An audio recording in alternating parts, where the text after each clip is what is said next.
Lara Guevara is back on the show. She is live on tape from Hong Kong. She was just in China. She lives in the Philippines. She was visiting vendors. 28 vendors visited in one trip to China. I went to Canton Fair, just did the whole thing. It's one of the things I talk about with Lara on the show so often, which is just her ease of ability to get in and around China because she lives in the Philippines.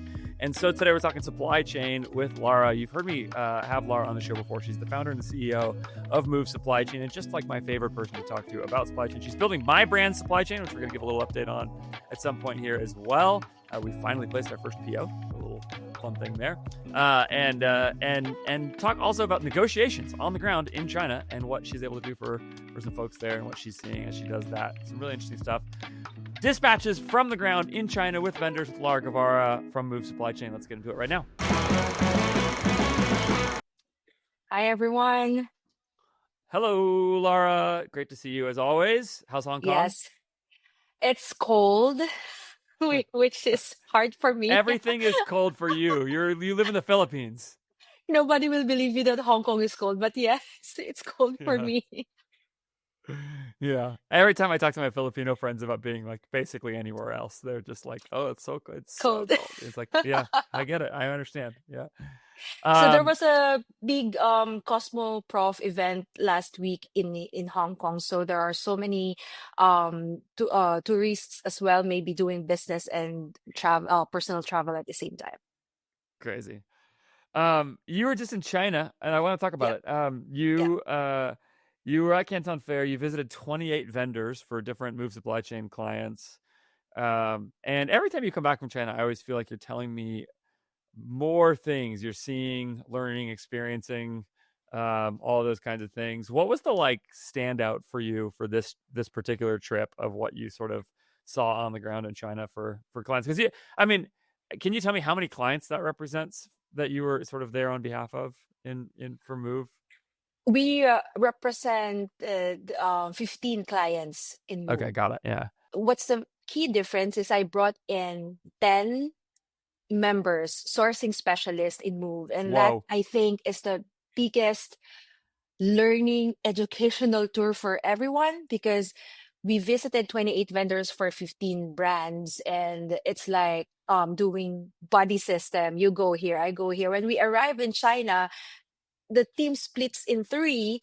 The two flew to the north, and the other team flew took a cab to somewhere south. So it's something that I've been hoping to really do for the longest times, to bring my sourcing specialist in action in China, because I am the only one. It is my fourth time, but I keep learning, and I said that I want to be able to share that learning um with the team members. So I flew in the team 10 of us. And we represented 15 brands. Crazy. Did you, so yeah, what were the top? Well, actually, I want to ask you, when you go with Move, do you tell the vendors there that you are part of Move Supply Chain, or do you tell them that you're like part of the brand? Like, I mean, do they, you know what I mean? Like, I'm sure they Yes. have some sense that you're not, Yes. American or whatever, but yeah. Yes. So two part. When we connect with them and work with them remotely, when we are in the Philippines, we introduce ourselves as the sourcing arm of that brand. So everything is handled by our team, and so they think of us as employees or independent contractors of those brands. And then when we go to China, because we don't want to explain so much behind laptop, because they might not we might not understand each other at that point. When we go and meet them, that's how we explain that working a Move is actually working with different brands. And the reason why we mentioned that in the beginning of seeing each other is for them to understand that we can bring in more business to them. That's that's an advantage to them. Sure. Yes. That you, that's actually really interesting. It sort of allows you to leverage the collective volume of Move's clients on behalf of Move's clients. That's funny. I've never heard you say that before, but it makes a ton of sense. I was thinking at first, like it would be more advantageous, for me as a client of Move, for example, to go like, I want you to say you're part of Resolute, but that way they don't think they're like, I don't know, dealing with some random person, you know. Mm-hmm, But then, mm-hmm. but actually, it's like Resolute is nothing. It's like it's Yeah. like so small. It's like that it doesn't even sell anything yet. So it's like actually, I don't want you to say that. What I want you to do is go get a better deal by Yeah. leveraging the entire client collective. You know. And you'll never feel, even how small you are right now, you'll never feel that you are deprioritized or not important to Chinese vendors.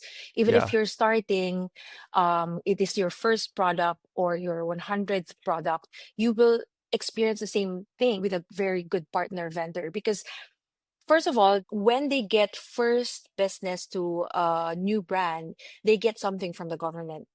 So whether it's like 100 pieces order, as long as it's a first order from that brand, it's a good point system for them. And they believe in longer term working together. So even if it's 50 pieces right now, they know it can go 500. They have that so many experience in the past that they started small and now Sure. it's doing very, very well. Sure. So that yeah, it seems to me too. There's just like a cultural thing there too, where just my experience of, I mean, a lot of folks in East Asia, but also just what I hear everybody talk about with going to China is just that they just go out of their way to be really warm and welcoming and treat you great and all those kinds of things, even Yeah. aside from everything else. That's kind of every experience I've ever heard anybody talk about there. Yeah, they wanted to show you how they do their business. They wanted you to meet the owners. So we're always meeting the owners of the manufacturing. They want you to meet their QC, their production, so that when when there's an issue, you understand how it's happening. So their warmth is also to explain to you, this is our side and this is Mm. something that we want to work together on. So and that activity of understanding every parts of their production, every member, every human working behind each parts or activities in your production is someone that you can actually work in properly if you can only understand what you're doing. So I kind of appreciated that from the beginning, from the first Sure. time going to China, but the team also was able to see how what are the things that they can still change, what are the things that they can still improve, and that is just a start of working on something. Because when you understand their system, now it's the time that you can think of a different kind of strategy and solution to the problems. Because before, when you don't see what's happening Right. in the background of the production, we have supply chain experts have so many theories, have so many steps. And when I hear a problem, why don't you do this 1, 2, 3, 4, 5, 7, 8, 9, 10? And when you know them, you can already filter, do this because their production is like that, and do that because their QC is like that. So it's more specific, and I think it's lesser time in terms of solving any challenges. Yeah. I love hearing that. And I think you're right. Like I definitely have this sense of sort of opining about um why and how um something might be going a certain way with a supply chain or whatever, but realistically I've never been in China. I've never seen it, and so just sort of getting to know people's businesses and how they work better makes a ton of sense to me, that it would really make a big advantage. Did any particular things come out of this trip for your clients? Was there a theme of negotiation or a theme Yeah.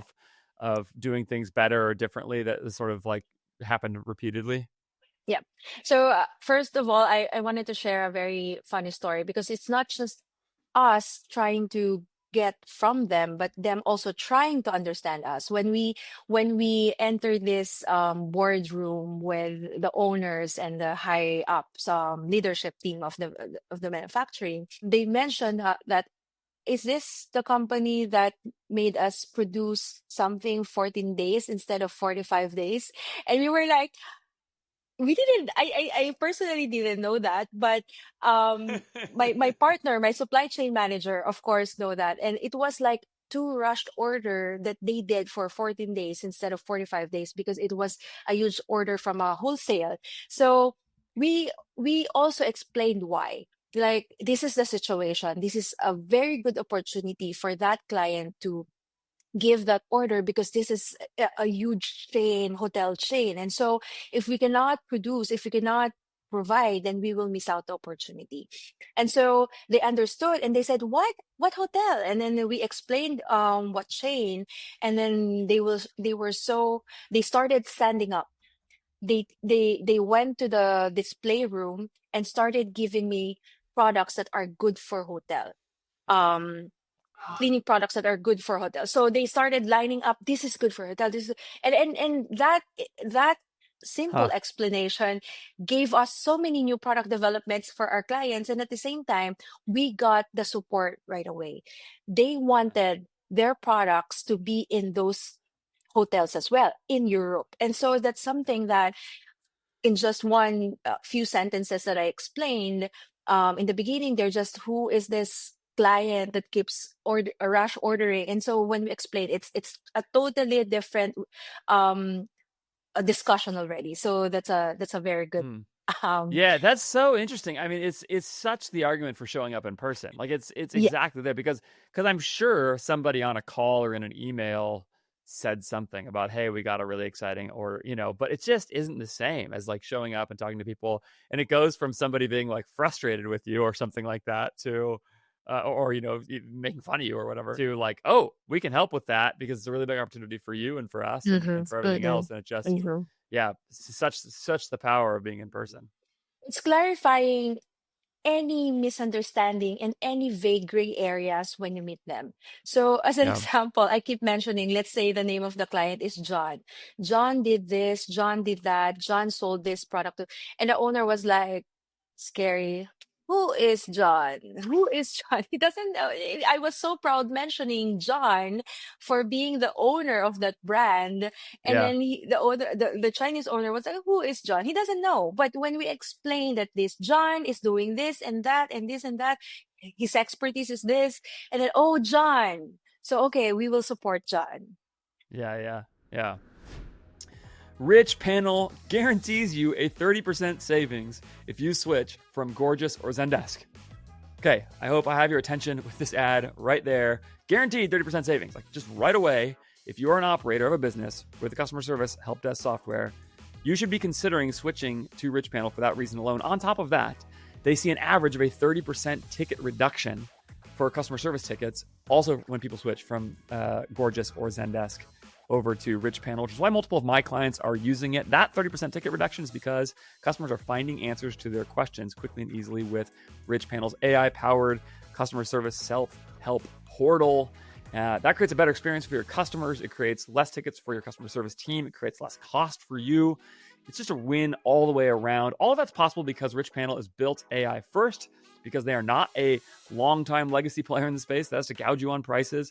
They instead are building an incredible piece of software that scales with your brand as you grow and is available and affordable for you from the beginning. That's why brands from like startup all the way through huge 9-figure brands like Ridge, like Lomi and Pila are using Rich Panel with success. It is with you at every part of the journey. On top of that, they guarantee that you can get switched over to Rich Panel from whatever software you're using in 2 weeks or less. They know you don't have time to waste having a long, drawn-out process here. Your customer service team will be up and trained with Rich Panel quickly and easily. Go check it out today. richpanel.com. Like I said, multiple of my clients are using it, very happy with it.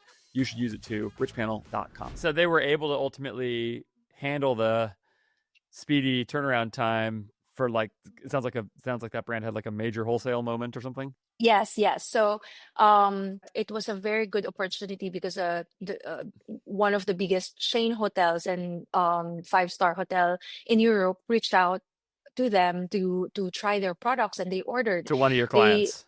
Yes, and they ordered Yeah. one batch, and then they liked it. They ordered second batch in just a short span of time. So when in that moment, of course, our client will give all the stocks to them, and so our online store will have out of stock or less stock for other products. And so that's why we keep pushing. We tried to explain online. Of course, they Hmm. still did it, but with a heavy heart. I'm producing faster for you. But when they realized what is that for, it changed the game. And that same negotiation is one of our biggest negotiation that happened in China because, as you know, when wholesale starts ordering from an e-commerce brand, there's net, and an e-commerce brand always pay their vendors upfront, like even before it ships out. So our biggest agenda in that visit is actually the payment terms, because if without payment terms, our client needs to still do a little bit of financing maybe, and or lower down the orders just to make sure that we are okay in cash flow.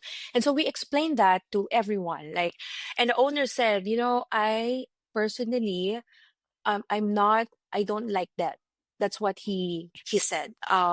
I wanted to pay everything in advance, and it's a very huge company, it's a very huge manufacturing, Andrew. It's like The six owner of the floor. manufacturer was saying this. You're Yes. saying Yes. so the manufacturing owner, he didn't want to give payment terms to the brand. You're saying, No, he's explaining that's the reason why that's his payment terms, is because personally he doesn't want to have that, and that's what yeah, he's doing with all his vendors. So for example, he mentioned the biggest fragrance vendors in France that also is his vendor, and said, I pay them upfront. And so when I pay right. them upfront, I'm expecting that I will be paid upfront. So but Hmm. luckily, it's a mindset that the owner has. But in terms of money, they can support. Like they have that deep pocket to support smaller brands when they know the difference, and the reason why we're requesting. So Huh. we explain, this is the reason. Your payment terms is actually the gate for us to support this wholesale hotel chains. And so without anyone supporting our e-commerce business, then we will not have any chance of showing these products to the world. And they somehow understood that, and they don't do that to any of their brands, but they did a special negotiation with us. Mm. So what's happening is, instead of, so from 30/70, it became 50/50, which is 50% deposit, 50% upon arrival in the port. So it gives you like 30, 45 days at least to wait for the 50%. That's the current. And what we're trying to negotiate is to have a net 30 for that Mm. balance. And so Mm. that's definitely, we can do a deposit, but for the balance, at least let us sell it for 30 days and then Yeah, pay you after. and you were able to get that ultimately. Yes, yes. Yeah, They only that's required, like, because they required us to give a forecast, including that wholesale. And there also some paperworks and contracts that we have to work with them, because this is a special arrangement. it's so interesting. I mean, I think of for a very small e-commerce brand, 30/70, that kind of deal doesn't sound super crazy to me. Like I'm expecting my payment terms at Resolute to be terrible to start, for example. But what point do you see most brands get outside of those payment terms? Like how much volume do they have to do? Because I also think of it as being like definitely not the long term for brands. So two factors. One is the length of working together despite the amount, and Essentially credit, but it's just showing that you're good for it, right? Yes, that's right. So the Yeah. 1 year, in terms of length, 1 year is a good timeline for them to trust you with a better payment terms. Um, and then the second factor, which is the value of the POs, when you're ordering probably 100K USD per order, then that's also a good, maybe after 3 months of working together, you can already ask for a better Yeah. payment terms. Yeah. Um, I don't see this issue happening to new brands, because new brands means less orders in the beginning. But as you grow, like initially, like when you start, I keep seeing this with brands that keeps growing in terms of maybe on their first, second year selling their products. So that's where the payment terms negotiation really comes in. Yeah. Yeah. Was payment terms something that came up in other negotiations for clients in China in this most recent trip, or was that one client specifically? We have a like a starter pack negotiation discussion where it's always part of it. So payment terms, production schedule, but definitely MOQ is already set at that point. But if there are issues in minimum order, we also discuss that. And also um lead time, because it's the same thing that we keep on mentioning. If you have raw materials in place, you will cut the lead time in half. So what we're negotiating is for our clients, can you stock raw materials in advance if we provide you a rolling 3 to 6 months forecast? So those were the initial negotiations that we always discuss with our vendor, whoever, whenever we meet them. And they're generally pretty open to that kind of thing. So it depends on different types of products. I would say our success rate for raw materials safekeeping is around 50%. And we are successful for products that has a common product. Like for example, not having like a specialized fragrance that is only being used for your brand. And then packaging is always a success in terms of that negotiation because it's common products anyway. So it's a common raw materials anyway. So they, as long as you negotiate that I want to keep like this amount of raw materials for packaging, then it's done deal. And others are anything that doesn't that are not specialized. So, for example, wood can be kept, aluminum raw materials can be kept. So that's that 50%. And then the other negotiation payment terms, we negotiate different types of payment terms depending on how long we've been working with the vendor. So we set what we want to negotiate. We don't want to ask for something that we know we cannot get because we are just working with them for a month. So it's a matter of asking what we think can be given by the vendor. So payment terms, it's quite 75% success rate because we, as I've said, we try to ask what is possible at that time. Mm-hmm. And Mm-hmm. then for the biggest one is this production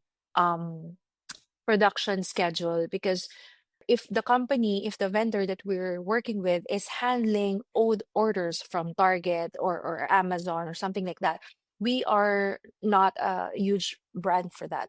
So what we're trying to do this is to keep a certain lead time that will not be pushed up, pushed down whenever there's an alternative orders that they have. So in that case, the lead time, the production schedule is very, very important that we really set that, because when they say 30 days and then someone from Amazon came in and they ordered first, they might ordered so much that our schedule will be pushed back. So what we're doing there is we try to understand what kinds of machines can you use for us because we're smaller.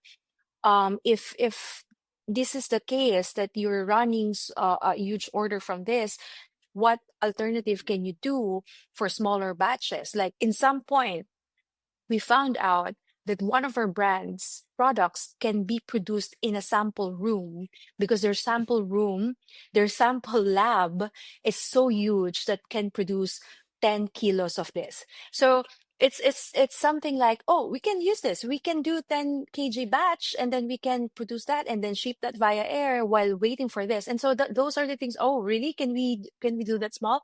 And so Yeah. it's like really understanding their process and finding the solutions to Yeah. That speaks our that issues. speaks so much to the thing you were saying, which is the notion that you can think you have a solution on hand, but by being there in the facility, you go look at the sample room and you see like, oh, the sample room is actually huge, and you actually can go like come up with a solution that really does make sense because you've Yeah. sort of understood how they work. Also, it feels like it speaks to the issue of just time, knowing people. Like I'm sure at this point, with all these trips, you've gone back and visited the same manufacturers multiple times and people Yeah. that you kind of know a little bit more now and some of that stuff. Yeah.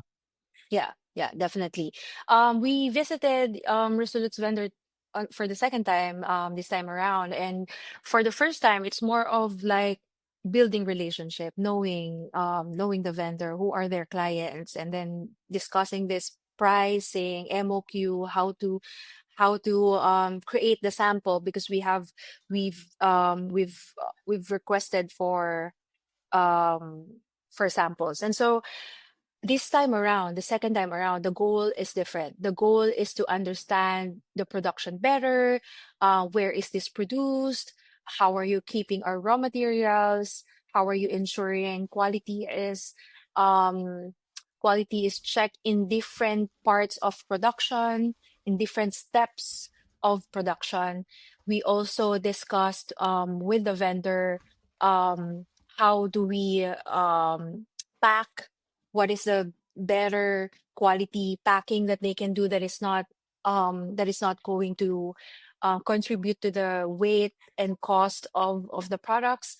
And then we introduce them to our partners in freight forwarding so that they can have many options who to reach out to in terms of sending that to the US. So different goals per visit, depending on, yeah. If you were the kind of e-commerce operator thinking the way that we are in this episode about supply chain optimization, about controlling costs, about thinking about how to really build a great, durable, solid brand, you should be using INTELLIGEMS. INTELLIGEMS is one of those tools that pretty much every brand I work with uses in some ways to optimize their website, and to optimize it not just for conversion rate or for simple testing types of things, but for actual profit per visitor. INTELLIGEMS is a split testing tool that takes split testing way beyond the basics of sort of simple display level A/B tests, design level A/B tests. Instead, what INTELLIGEMS lets you do is plug in a whole bunch of different kinds of tests into your system. So, for example, if you want to run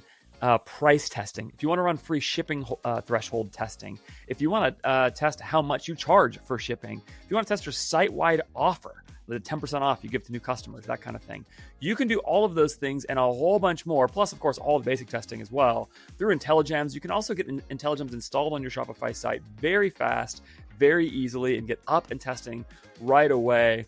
Like I said, the kind of operators listening to this episode thinking about things like supply chain optimization is the kind of person who should also be thinking about how to save money and generate more profit in other places in their business. That means using INTELLIGEMS to make the most of the customer experience on your website, provide the most value to the customer at the way that creates the most value for your business. INTELLIGEMS.io is the place to go to do it. Use FARIS20, FARIS20, to get 20% off your first 3 months and get started with INTELLIGEMS today. We just placed our first packaging PO. It's small, but people have asked me, like, how's Resolute going?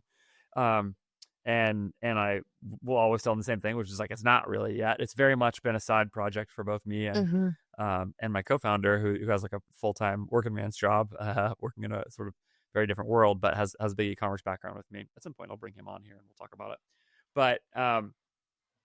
But he anyway, we finally placed our first PO, and I'm super excited about just sort of beginning to get packaging. The funny thing is, like, so much of the PO placement is around packaging, whereas like the product itself, we took a long sampling process on as well, and are about to place our first PO there as well. But the packaging thing is sort of a bigger deal in some respects because it's this custom wood and aluminum combo that's like this really slick packaging. The brand is selling fragrances for men, solid fragrances, so it's not a spray bottle. It's like a little gel, basically. And so, yeah. Anything else come out of your gathering or your meeting with Resolute? Let's do a little client call here, Lara. Lara, tell me what's happening with my brand and what I should know from that trip. We really haven't talked about it very much yet. Yeah. So pre-China trip, I've been discussing this internally with the people who's handling your brand, and I say that we should be able to place the PO so that we can see and we can visit, we can watch their preparation when we're in China, and also because this um packaging is the longest lead time for all your components. So Yeah. Oh, yeah. um I hear the discussion about boxes, the design of the boxes, but the boxes are very easy to produce. And so this wood and aluminum is like our priority for placement of PO so that we can monitor properly. And so they've been very patient because again, this is not your priority to launch. They have been very supportive in terms of waiting for us in the go getting the go signal for the production, and they're super happy that this is finally happening. And one of the reasons is because this is one of the, they said, most beautiful products that they've created. And Oh, so all right, they let's are, yeah, go. they are very good in producing woods and aluminum, but the design wise, they haven't seen anything like this. This is something that they've considered um like a not so hard to produce but very very pretty. So they have been That's awesome. waiting for, yeah, they have been waiting for this to be produced and ordered. So that's something that came out in the discussion. And of course we ensured that raw materials will be prioritized. So I that's something that we are considering. And even in reordering, I said we're future forward in terms of thinking about our clients success.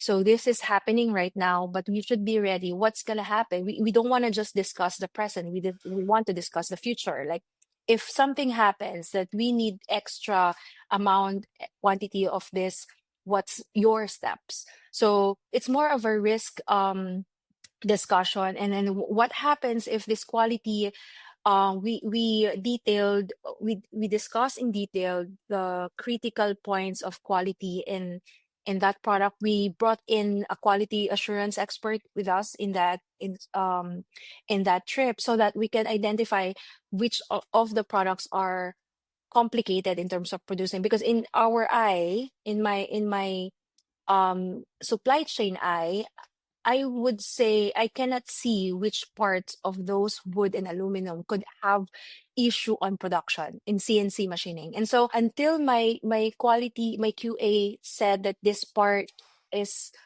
risky, I wouldn't know, because it looks okay to me. Like I didn't know it's that um a little bit of curve is gonna have a critical issue when not checked. And so we All went right, to the production. I've got it pulled up at least a little, so Oh that yay. if you're watching on YouTube, I can at least show you some images here. There's like the side of the box. So there's the wood and the aluminum. That's going to be like the main thing that you bring the sort of cologne in. And then let's see, I got one more here as well.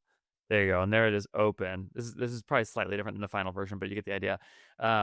So that's where obviously it'll be refillable. So you take the tin out and replace it. So when you order at first, you'll get this full packaging, and then you'll get these refill packs from there. So which part you're saying was the confusing part for them, or the not confusing but the challenging part? Well, the curved sides of the aluminum Okay, is yeah. So all critical. right, So and also the placement of the magnet is critical as well. So you know, when we went there first, our negotiation and discussion is MOQ, lead time, pricing, payment terms.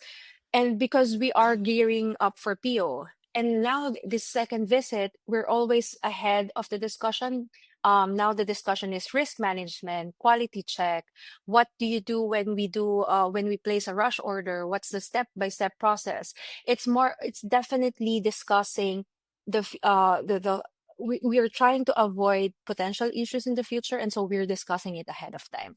man. I'm just all I'm thinking about is how you said that the manufacturer thinks it's the most beautiful product they make. That's awesome. I can't wait to tell or not graphic designer, the designer who did the packaging design, how much they liked it. That's really cool to hear. He's going to be excited about that. Shout out Robbie Aronson Design. I actually will link Robbie's website. Robbie is a longtime design friend of mine.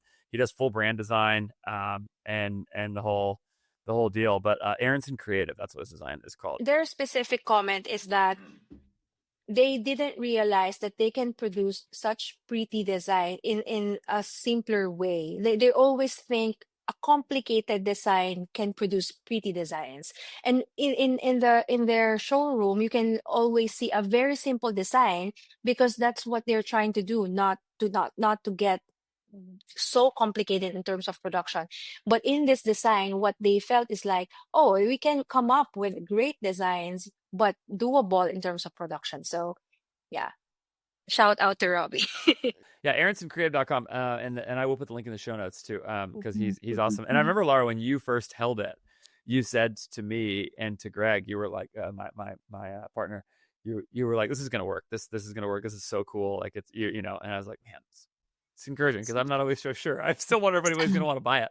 I was joking with Patrick Cadu, my COO, the other day, who's not involved in Resolute in the same way. Like he said, like, I got a way better brand idea for you than Resolute. And I said, well, like anything's a better idea than selling smells online, Patrick. So this is a very low bar to clear. So we'll see. We'll see how it goes. Okay. We only got a few minutes left. Well, we got about 10 minutes left. Is there anything else from this trip or from anything else that sort of is standing out to you right now in the world of mhm. supply chain? I'm sure there's still lots to talk about tariffs and all that. Yeah. And that obviously creates a huge problem. But just what Hmm. else came out of this trip for you? I know there's some partnerships that came out of it, you said, Yeah. and more on the ground support in the ongoing. Yeah, just curious Yeah. Before I about the go to rest. Canton Fair and our partnership, I just wanted to mention last for the vendor visit, um, that it has been a year since I last went there. I went there last October as well. It Mm. changed so much, like in terms of technology, in terms of how their manufacturing looked a year ago. It's like 10 years apart. It's like what happened. Now they have better technology, better process in every vendors that we've met before. So that's really proving. I told the team, I'm so amazed how China is really doing it in terms of improving every single time. Like and they're not stopping despite the situation in tariff, which leads me to sharing that there's less people in Canton Fair this time around. So this is my third Canton Fair. Every year I'm attending, and so this is they kind of change a little bit of the rules and regulations, not just for visitors but also for the vendors presenting or attending the Canton Fair. So it's still a very good opportunity for you to check in new products. So it's not just to find a vendor and get order from them. In Canton Fair you'll see the future products.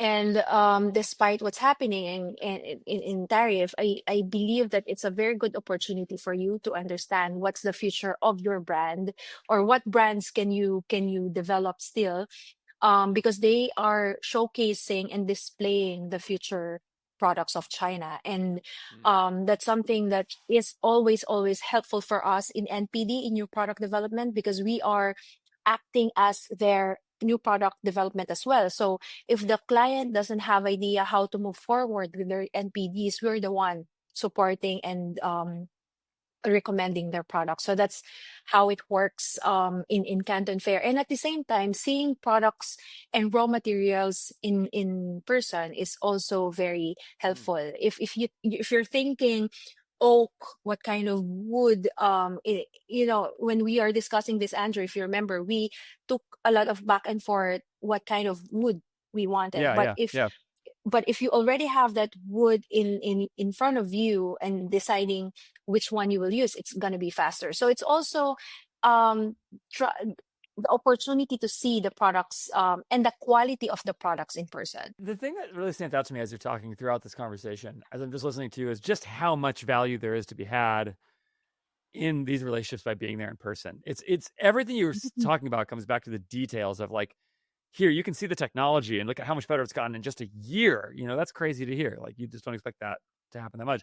Here's, you can go see new products. You can go see the different woods in front of you. You can go learn about sample rooms, and you can go get more meetings with the people running these big crazy companies, and and just all of these things create these little pathways of value creation. It's just institutional knowledge basically that gets built up between you, of course, as like the supply chain agency, but then also for each brand you're working with to come and know a little bit more about kind of how these relationships work, um, and what's actually happening at the level of the factory. It feels to me like a really big argument in favor of this thing I keep hearing smart supply chain people say, which is like, get to your factories, spend time with people, get to know them, understand how their business works, it will really make things a lot better.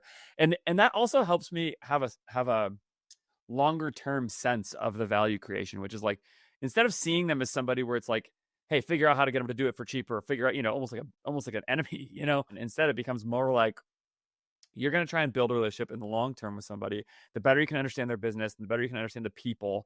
Like your story about that, owner of that business who just doesn't like giving payment terms. It's not what he gets from Yes. anybody else. He just doesn't like doing it.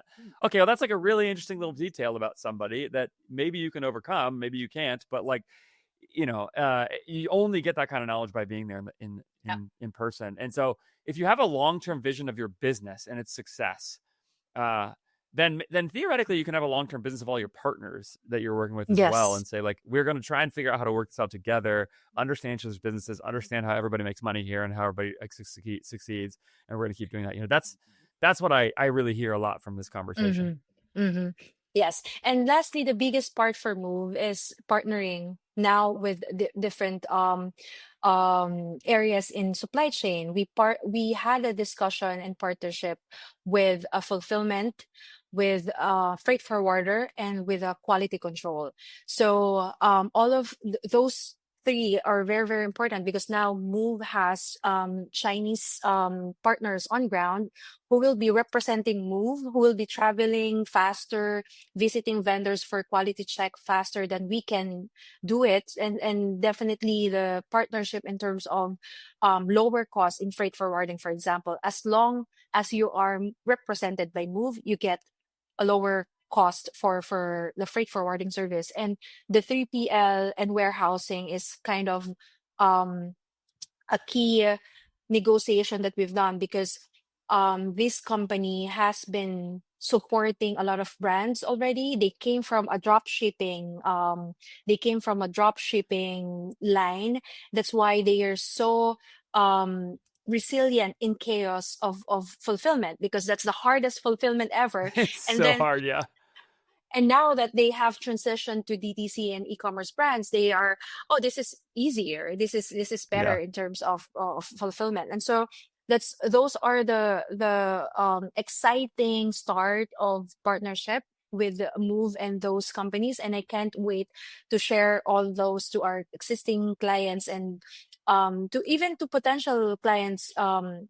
Andrew, when we have a discovery call and they're quite not ready to start yet, and they will ask how much should we pay you if we want to get recommendations for freight forwarder? I said, no, here are the recommendations of freight Yeah, forwarder. yeah, yeah. And I've had a lot of those successful connections and networking. And I think in general, that's something that I can Oof. give back to e-commerce, is you don't have to pay for Yeah. this. This is free. Yeah. Go ahead Yeah. and contact them. If you're not using us to contact them, then it's free. Yeah. And so, did you publish that somewhere? You say you post that somewhere, or you just call you and ask?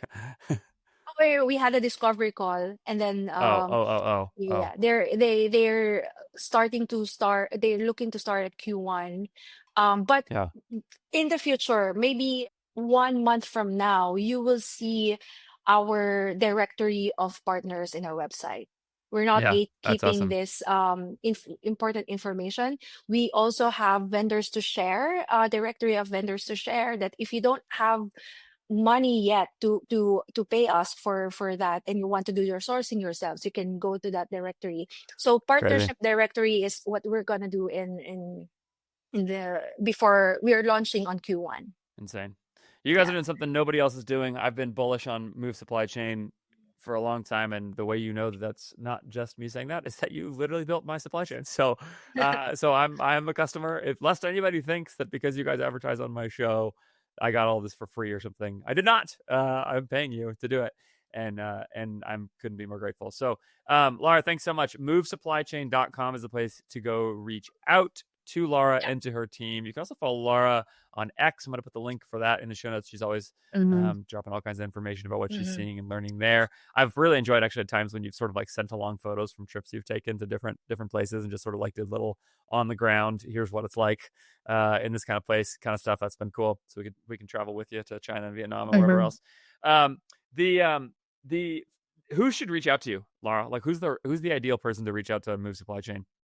Yeah, definitely any pre-revenue to doing up to 10 million DTC brands. We support end-to-end supply chain in logistics, warehousing, fulfillment, inventory planning, sourcing, and new product development.